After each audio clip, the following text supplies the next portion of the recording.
Welcome everyone. Thank you very much to those of you who will stick with us for the entire 2 hours, and thank you to everybody else who joined us quickly for the second half. We're now continuing with bronzes. This time we're going from the very advanced student, who is now also a teacher, to the teacher, namely to Professor Jianjun, who many of you may know as a researcher with great expertise in bronzes in particular, in archaeomaterials, more broadly speaking, and in Chinese archaeology, especially the development of early bronze production and technology. Professor Mei is also in Cambridge, but more long-term. So if there's anything you want to discuss with him further, he can be found a lot more easily there. He's been at the McDonald Institute of Archaeological Research and the Meetham Research Institute, which, by the way, has an amazing library and also postdoctoral fellowships and visiting positions for anyone wanting to do anything with like history of technology. Professor Mei has been there for a number of years. Before that, he was also at the University of Science and Technology in Beijing, and he still has very close contact with that. So now, without much further ado, I would also like to mention we are recording this talk, but we're only recording the talk, not the discussion, so that the discussion can be on free flowing. But Professor Mei generously agreed to let us record the talk and share it via our website with a broad audience, because not everybody who's interested can be here. So yes, without much further ado, I would like to leave the stage to Professor Mei. Before I begin, could you tell me how to? It should technically. Okay. This way. Yes. Okay, great.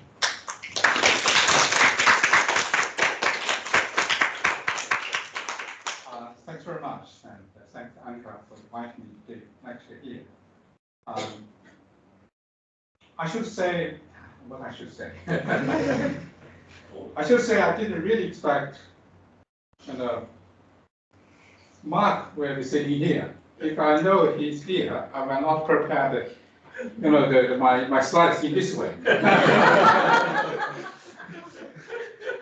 So I also don't know, today is, of course, several days ago, before I accept this invitation, I don't really expect Siran will talk in front of me. Because you already present all the ideas, all the solution there, makes my lecture meaningless, put it this way. But I thought it really doesn't matter, because what I'm talking about is just like Mark said, everything he already agreed. If Mark agreed, that means everything is fine. So I would like to tell you, when I prepared this lecture, it's just because I was invited to attend the conference in Hong Kong, and the last, I think September. So I thought I had to, because if you want to attend the conference, you have to present something. But that is the conference about Sanxingdui. So I'm in Cambridge, I'm not in China. I'm not really access to Sanxingdui material. So you have to prepare something and make you qualified to attend the conference. So the only thing I thought, okay, is the easy way just review other people's work and present how you think about it. They did a good job or did a bad job. I think that's, at least you contribute something, right? So that's what I did, and prepared this talk and for the Hong Kong conference. But when I presented this talk, and I just feel, it's really mystery, just like Mark said about the highly genetic lead. It's a mystery. Without a new material, you can't tell, and you can't really solve this mystery. About the Sanxingdui is the same situation, really. Is everyone can present the fantastic ideas where those materials come from, how this is happening. But still, nobody can give you a satisfactory answer to tell you the whole story about Sanxingdui. I think that is the current situation. So I'm here today, and at the very beginning, and to make it clear, I can't really solve this mystery.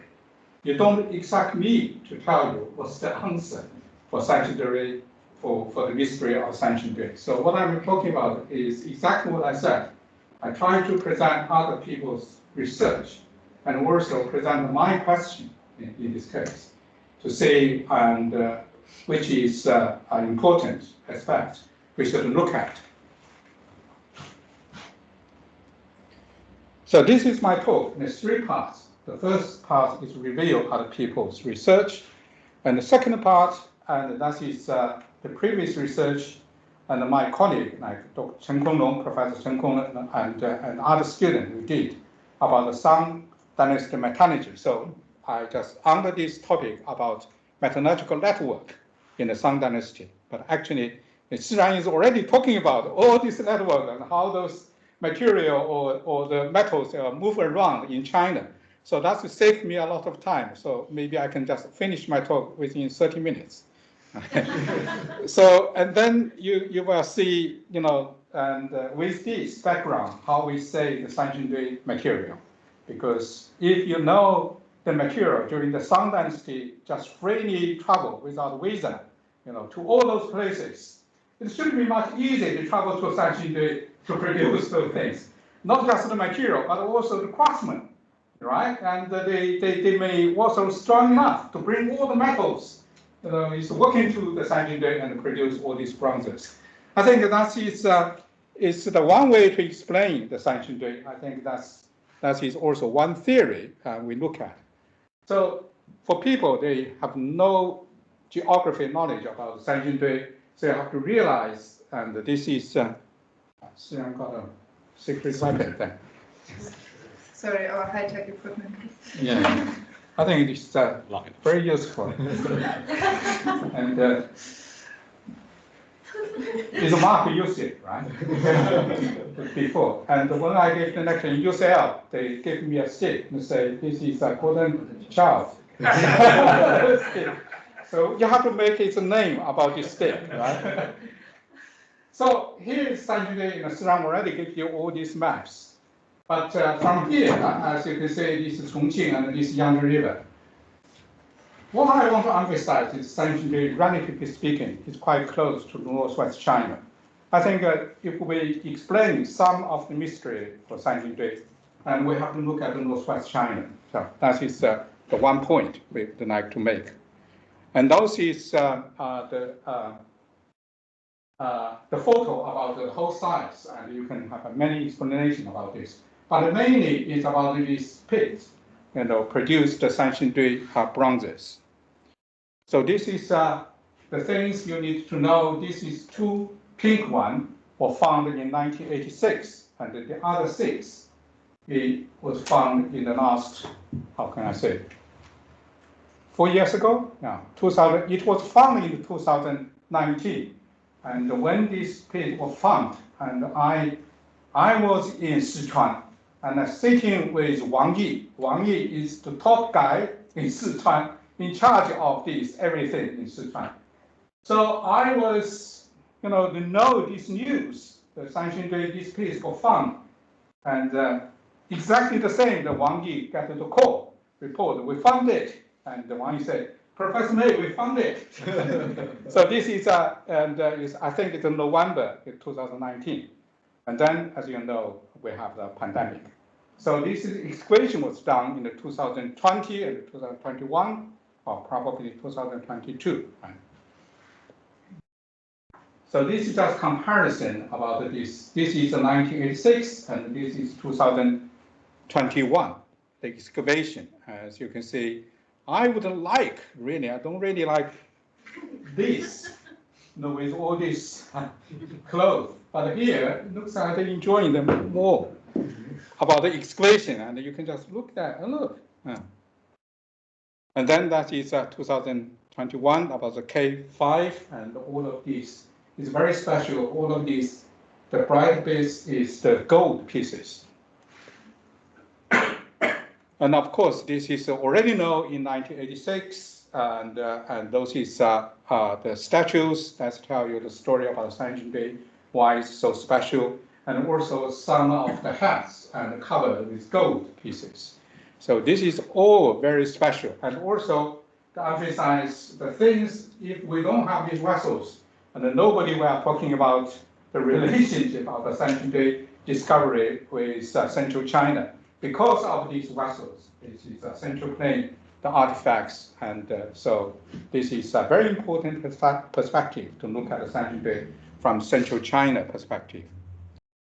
And that is the 2020 and 2021, the excavation, and the Sanxingdui, that's the picture is showing. This is a very special one. I think nobody can really understand what's going on here from this. This is a one big piece of jade inside these the bronzes. It's this size. It's huge size, yeah. And also, this is very strange and altar from the Sanxingdui discovery, and many strange animals and image, and also is combined with all these bronze vessels. This is the vessels, right? So that's just give you some ideas about those finds, the heads and the bronze vessels, and the story about this piece was found in 1986, and then the new discovery to find this piece, so you can put them together. So it's after some years, about 30 years, and then from the new discovery combined with the one whole piece. It's also very strange. Because as you can see, this is central China. This is the vessel shape, but also already changed the form. But now, as I can say, as I said, I also read so many scholars research, mainly about the scientific analysis, and also major scholars are doing the research about this. In the early period, is Zheng Mao and also the Jin Zhenyao. They did the scientific analysis and discussing about the manufacturing technology. And recently you have Professor Su Rongyi and also Li Haichao, Cui Jianfeng, who also did more research, but mainly concerned about three issues. One is the material, and the other one is and the technology, manufacturing technology. And then is the metal sources, and Mark and the Siran, they also discuss about these issues. So mainly, whether or not those bronzes were made is locally or imported, and so where it is the material come from. So that is the three issues. And about this alloy type is very clear. So all these metals, and no matter, and doesn't matter about their types, it's vessels or is heads or masks, and all these are made by these copper, tin, and lead alloy, ternary alloy. And then, even though the scholars are trying to identify whether or not these two types or two group of artifacts has any difference in terms of alloy, but actually they can't. Yeah. And also, and about manufacturing and technology, in the earlier period, I think in the 1980s, and some scholars suggest probably Sanxingdui because they have so fantastic the figures. They suggest that they may are made by the Northwest casting. But actually, the later careful examination about all the artifacts and demonstrate, all these are cast by piecemeal casting technology. The major difference is about this so-called the joint technology. Like these eyes were made separately and then they joined them together later. So when the Xu Jie did the research, they make it very clear that is the one feature for making the Sanxingdui artifacts is just to make the pieces and then put them together. They use this kind of joint technology, as you can see here. So this base will made separately and then put the slit in and then cast on and put these two parts together. So this is another example to understand. And then the piecemeal technology, as you can see, this mode 9 is here. Right? It's very clear. So this is no secret. So many scholars did research, as I just mentioned, the Xu Jie, and they emphasize this, the joining technology, like soldering, brazing, and running on, and identify all this technology. So, and the Xu Jie also make the conclusion that the Sanxingdui got its bronze technology from Zhongyuan. So he's a long time ago, it's 2001, published this book and already make this argument. So the Sanxingdui bronzes, the technology in terms of technology, is come from Zhongyuan, from Central Plains. Another major scholar is Su Rongyu, and he did a lot of analysis and examination about the bronze vessels. He made the same argument, and he also made the argument that all these Sanxingdui bronzes, they do not really clean up. So it looks like he suggested maybe made in the hastily, in the way, because they didn't doing this kind of clean up work after casting, right? And also, Su Rongyu suggests that this is, must come from Central Plain or from middle and the lower ridge of Yangtze River. And about the metal sources. Metal sources, of course, is Shi Ran just mentioned about Jin Zhenyao's work, and is in 1995 published this paper in Wenwu. It's already made this argument that Sanxingdui is come from, and all these Sanxingdui bronze contain this Gao Fangqian, is a highly radiogenetic lead. Yeah, so this is the major finds from this paper is already reported, and also he made the argument is this lead is not just from Sanxingdui but also found in Henan, in Anyang Yunxi, and also in Jiangxi and the Dayangzhou. So suddenly it looks like all this lead is come from not just in Sanxingdui but also in other parts of China. Yeah. So that is the argument. He said because of this, they share the lead. So to make an argument, so the Yangtze River and also the Yangtze River and the Yellow River, they have a deep connections, and also with Sanxingdui. Another major researcher is Cui Jianfeng and Wu Xiaopeng, and they published this paper and made a further argument. This is a highly radiogenetic lead, and they specifically said most of the local bronzes of Sanxingdui culture were probably cast in a very short time. It's, again, as like Su Rongyu said, it's a very short time, and by foreign is a foreign craftsmen and who brought raw material. So this is the first time Professor Cui Jianfeng and Wu Xiaopeng made such argument.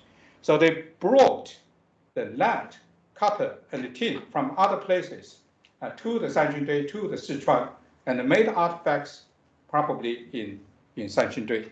So this is an old argument. They showing the difference about this. That means the different types of those artifacts in Sanxingdui, but they, in terms of the net isotope, they share the same feature. Another interesting scholar is Li Haicao, who has been here in Oxford many years ago, and he made, according to this hole, and he suspects because in central China, in central plain of China, they don't make this hole, but now in Sanxingdui, in the vessels, he found this hole, so he thought, and these artifacts probably commissioned by Sanxingdui people who made not in Sanxingdui, but in Yinxu.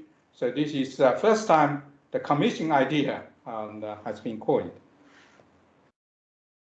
So I have done this job. So mainly this is about the alloy type, about the manufacturing technology, about the metal sources. So many scholars has done a good job. So that's done, the review.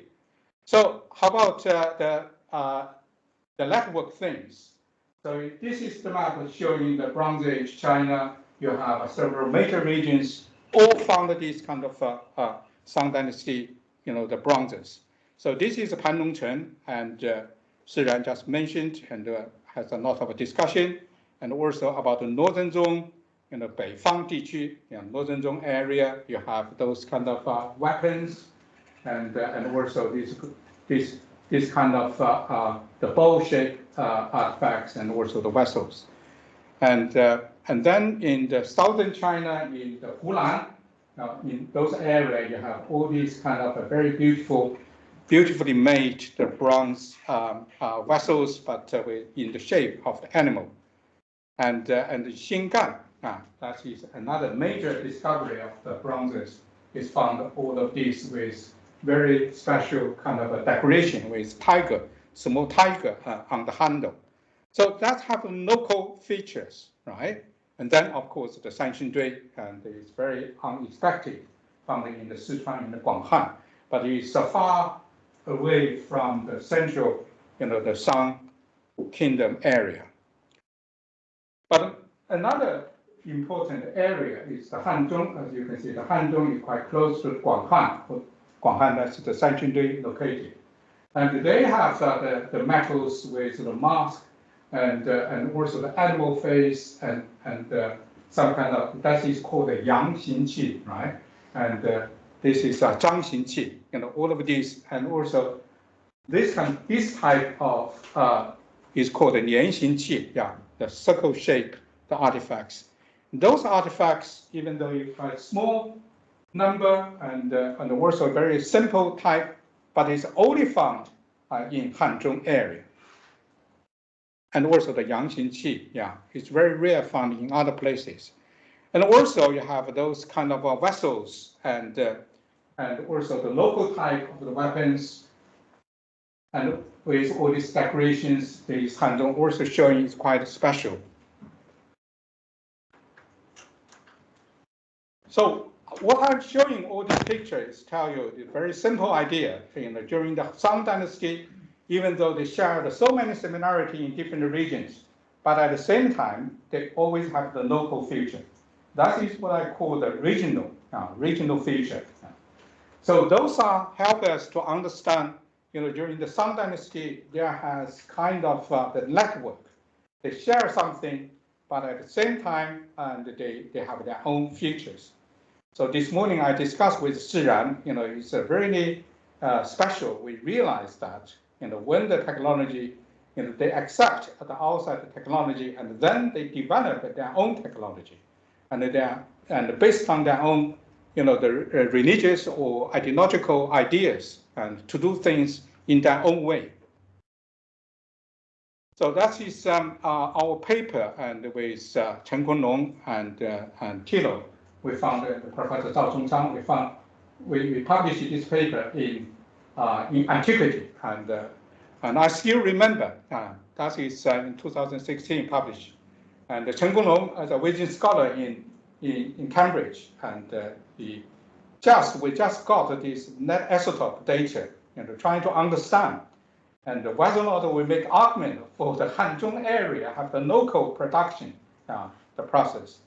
So as I explained to Shiran this morning, and we are trying to think, if it's the local types, whether or not they are also, have the local feature in terms of net isotope. If that's the net isotope showing very different from other types, then that would be perfect for us to really make argument. So that's why I tell us this is it's a very strong argument for the local production. So that is why we use the title, say, the indigenous production and the interaction exchange. So that is it's a main idea we're trying to develop during this work. And the reason for this, as we can see here, we try to emphasize these two groups of artifacts, especially this one. So it's only found in Hanzhong area. And also is this one, that's showing the connections with the Guanzhong area. Of course, other artifacts, as you can see, the vessels can be related to the Yangtze River region, and also the weapons can be related to wider region. Yeah. But that is specific because only these kind of artifacts, the molds were found in the Guanzhong, that's in the Xi'an area. So that is showing the collection, the Hanzhong relation with Guanzhong, that is Xi'an area. But this one, we have no source to really explain this. And also we have analyzed for this kind of a metal alloy. So the main is copper tin and lead alloy. But you also have this very special alloy like a copper arsenic and a nickel, and a copper antimony, and a copper and arsenic. So this is a very special alloy, but it was found in the Hanzhong material.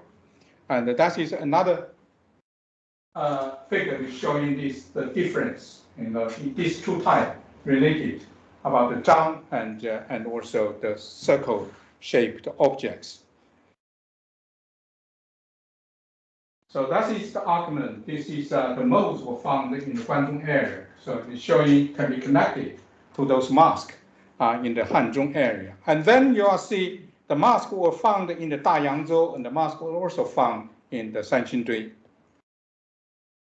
And also the Hanzhong also produced this kind of a vessel, the Zhun and the Lei. Yeah, that's what found. It can be connected to the Yangtze River region. So the idea is we have this probably the Kunlun has this idea to make the argument if all of these vessels, all of these artifacts with this highly radiogenetic, so all of these, we try to distinguish them from different type, have a different, lead isotope data, but actually they can't. So all these lead isotope data just mixed up of different types. You can't really distinguish them in terms of lead isotope, as you can see from here, the different type. So that is why we published this antiquity paper in trying to make argument whether or not there's a possibility. So this material is actually from the nearby Hanzhong area. The reason is, and of course this is borrowed from Mark's the figure. Yeah, is talking about the lead isotope. I think I don't need to explain it. Yeah. It's mainly about this map. So this map is, as you can see, the so-called highly radiogenetic net. The majority of these objects are found in the Sanxingdui. And then the other one is Hanzhong, so in this area.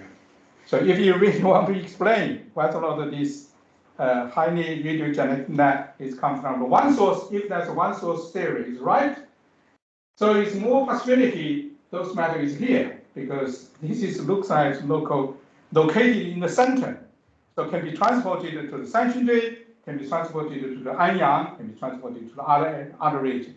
So that is a very simple idea. You're trying to looking for an answer, but it's too much effort made on this, putting it this way. So it's to publish it. And when Kunlun decided to publish it, I said, let's wait. Wait for what? Wait for exactly the smelting size found in the Qingling area. And then you make this argument that we are more convinced. So maybe other people are publishing before us. Let's do it. So we just published that paper. Now, and immediately, several scholars criticize us, maybe including Mark. Anyway, so that is the situation, and I agree with Mark. This is a mystery, and we don't really have a good answer for these highly radiogenic net issues. So this is map drawn by Kunlun, Chen Kunlun, and that is showing the network.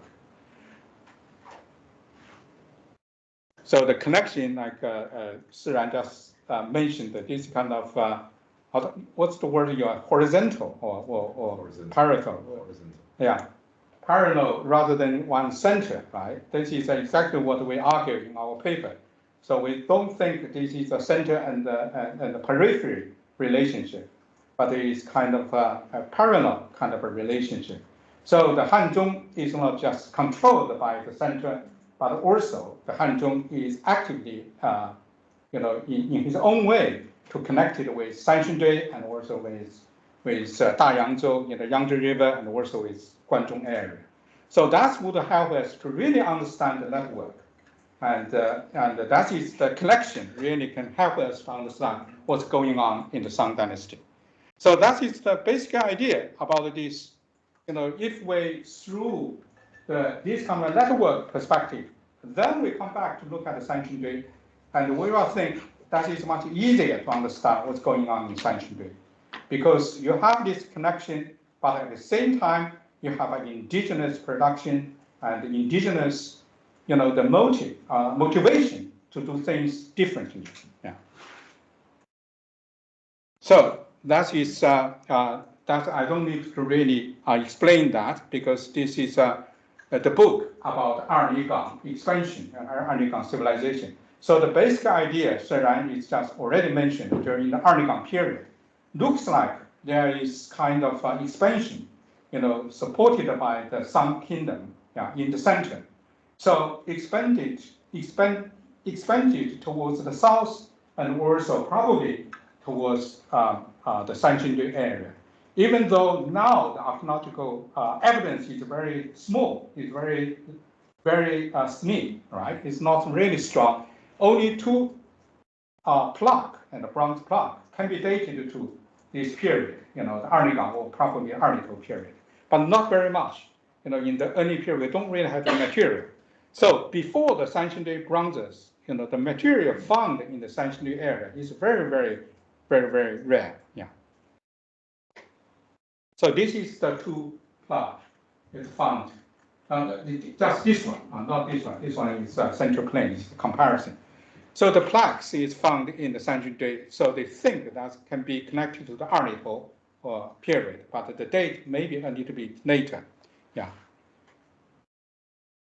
So, but whether or not there is other evidence showing during this period, Archaeological, early Shang period, there's culture, practice, the high advanced, the bronze technology in Sanxingdui is not really clear.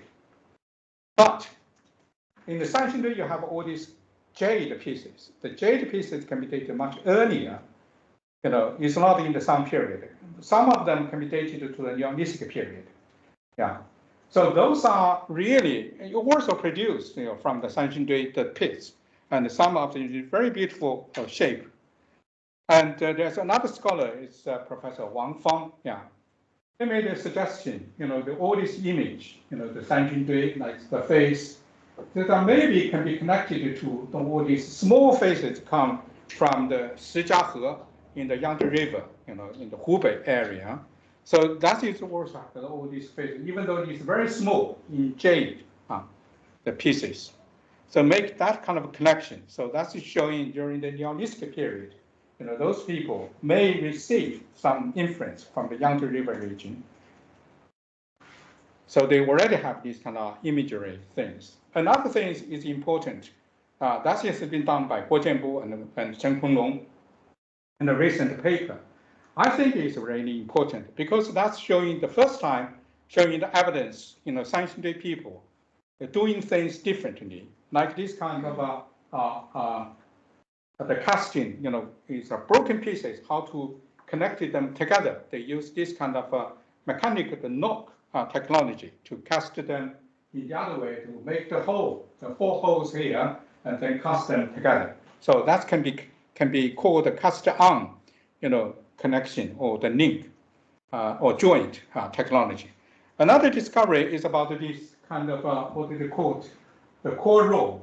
As maybe you can't say, this is a slightly dark bit inside. This is the branch, the tree branch. In the middle, you can see this kind of a small thing. That is already the X-rays. It's showing it existed, but it's organic material. It's already gone, but from X-rays you can still tell, this bit, this probably the bamboo or wood. We don't know, but they exist in this casting. So as you can see, this is the section bit. So that is why this is important, but also not just organic material, but also have metal pieces as a bone inside. And also you have this, what's that? What do you call that? Xincheng, right? What's this? Not spicer. Chaplets. Yeah. So this is also made in the bronze. They're showing they use this kind of technology to when they make this kind of a tree, decoration. Yeah. This research has been done in recent years. I think it's really significant to tell us in the Sanxingdui, the people, the craftsmen did things differently from the craftsmen did in the central plain of China. So that's why I thought in Sanxingdui there must be some kind of indigenous production process. And from all of these ideas, from all of these evidence, but not just the bronzes, but also the gold pieces found in Sanxingdui.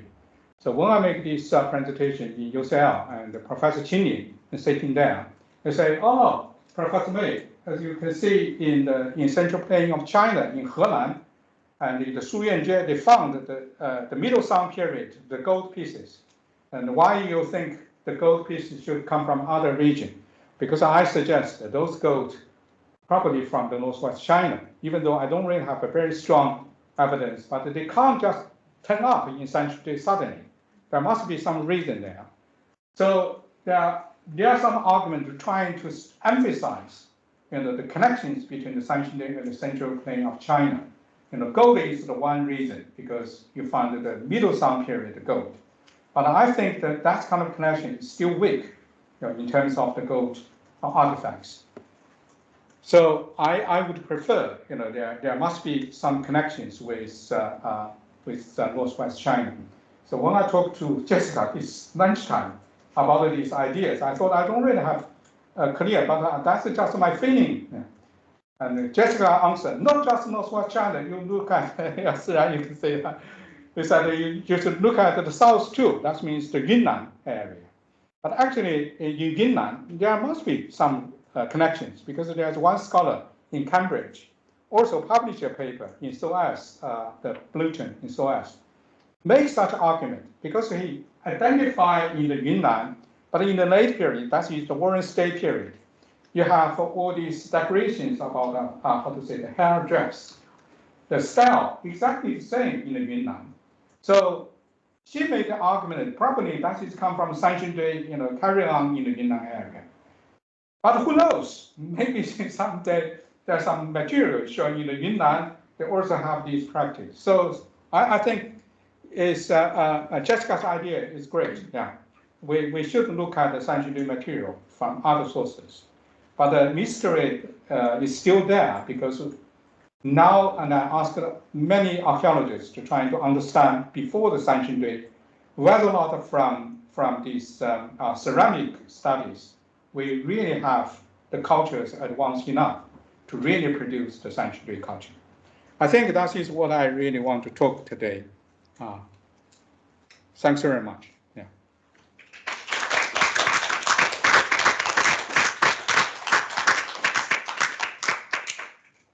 Thank you very much for your wonderful talk. I think these two talks will work together very, very nicely.